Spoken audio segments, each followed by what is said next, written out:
Hi, everybody. Hi. Welcome to Donna Joy's showcase, featuring us.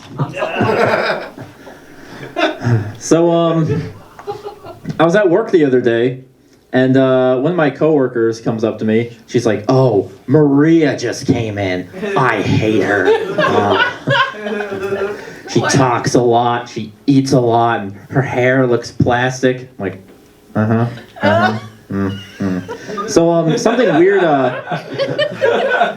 weird she did. Not a lot of other people who talk to me notice this about me, but I started to not care, and she noticed.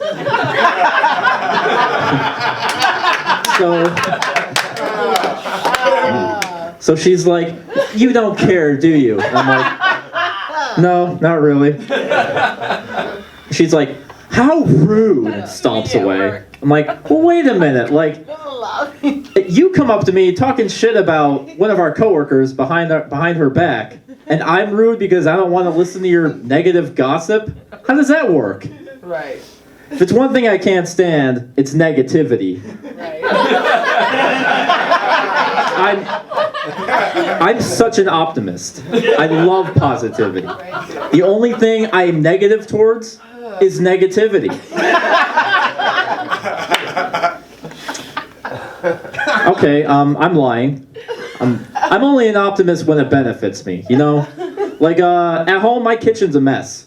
I'm gonna walk home, I'm gonna see all the plates stacked up in the sink, the food's in the drain. You're like, I think this kitchen looks pretty clean. I see the dishwasher as half full.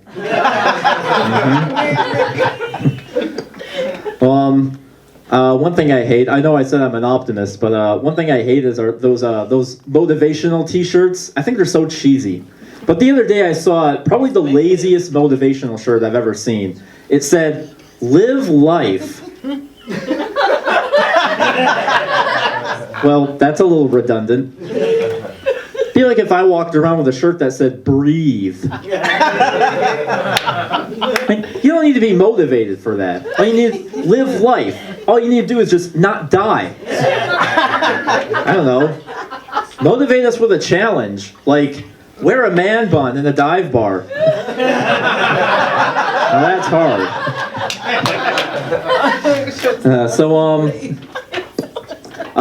Let me see. I'm currently in college, and how do I put this delicately? I hate college, and I also hate millennials. And that last one's difficult because I am a millennial. Some of you old people are like, "Oh, you have no idea." I'm like, "No, you have no idea. These are my people." You know how awful that is? That's like being of German descent during World War II. It's so much worse for you because you're a part of that. Oh, God. The worst thing is, I can't walk 2 feet in my campus without some SJW with rainbow-colored hair and a bunch of piercings coming up to me trying to get me to sign their clipboard. "Oh, save this tree! Help this tree! That tree's a fascist! Burn it down!" You're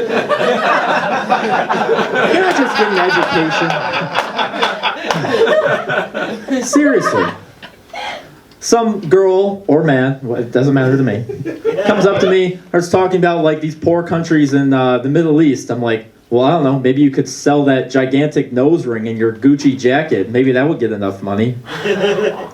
So she starts yapping to me about the conditions over there, and I just can't listen to any of it.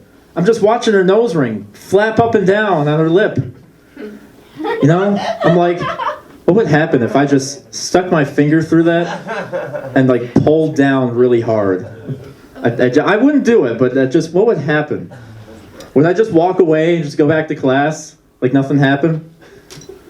See, in one of my classes, this guy came in. He's advocating for rights of people of color, meaning tattooed people. This guy was inked from head to toe.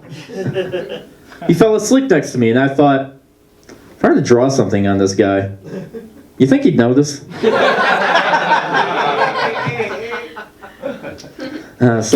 Yeah, I had the final last straw with millennials of my generation. This girl I was seeing, and by the way, I hate dancing. I hate clubs and parties. I hate all that social settings like that. So this girl I was seeing, she took me to a place called Oddfellows. We're Oddfellows. We're the goth alternative club. We're not like the other girls. Yeah, goth club. So at first I was a little more open to it, because since it was a goth club, I figured everyone there would be as miserable as I was. So I walk in. This isn't a goth club. There's all these frat boys, girls in rainbow tutus. You don't see the color black anywhere. Just the color white. Thanks, Summerlin. They're just posting on Instagram, look, it's Saturday night, I'm goth. Yeah, I don't care how many pictures of Satan you hang on the wall. This place is the Taco Bell of goth clubs. So, some of you might be asking, well, Gordon, do you know how to dance? No, but none of these other jerk-offs know how to either. A certain friend of mine who loves dancing, she might say, dancing is self-expression. You're ruining the art of dance. I'm ruining it. Listen, if you saw these people try to express themselves, you would rather they just stay home. If you watch them have seizures and throw their arms in the air like Kermit the Frog, you would just want them to sit down. All right, just keep your expression on the inside. All right, calm down there. Seriously, Elaine from Seinfeld dances better than these people. At least she changes it up from the tongue and the thumbs and the kicking. She changes it up a bit, you know? So I'm stuck there. I'm just like, well, I don't know what to do. What do they do in movies? In movies, they just put their arms around the girl. I'm like, all right, I can do that. So my girl, she's twerking her ass in front of all these strangers. She's twerking her ass in front of all these strangers. And I'm like, all right, so I put my arms around her, but that made her uncomfortable. Go figure. Finally, she notices I'm not dancing, which, by the way, looked pretty weird with all the other people going like this, and me just standing in the middle doing nothing. I'm like, I'm being worshipped. So finally, she pulls me over, and she's like, why aren't you dancing? Don't be embarrassed. I'm like, oh, trust me, I'm not the one who should be embarrassed. Like, why don't you just want to have fun? Believe it or not, pretending like I'm having a seizure is not fun to me. Then she starts trying to guilt me into it. Like, oh, I thought I could bring this side out of you. If we dance, that will connect our souls to each other. I'm like, oh, shut up. Connect our souls to each other. I'm sorry, how is bouncing up and down in front of each other supposed to connect us? Did I completely misinterpret all those years as a 3-year-old on the bouncy house?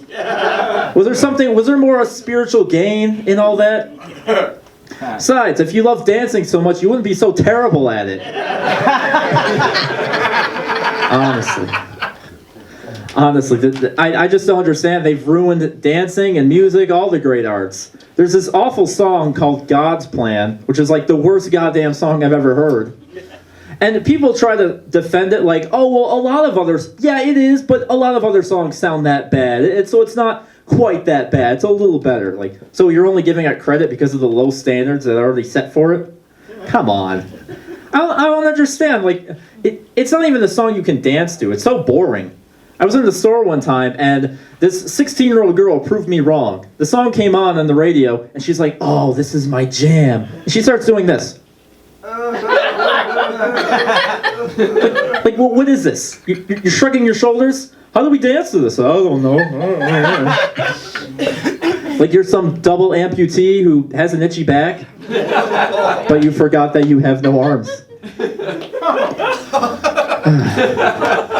Honestly, you know what I really can't stand about today's music is all the artists, they just have such bloated egos now.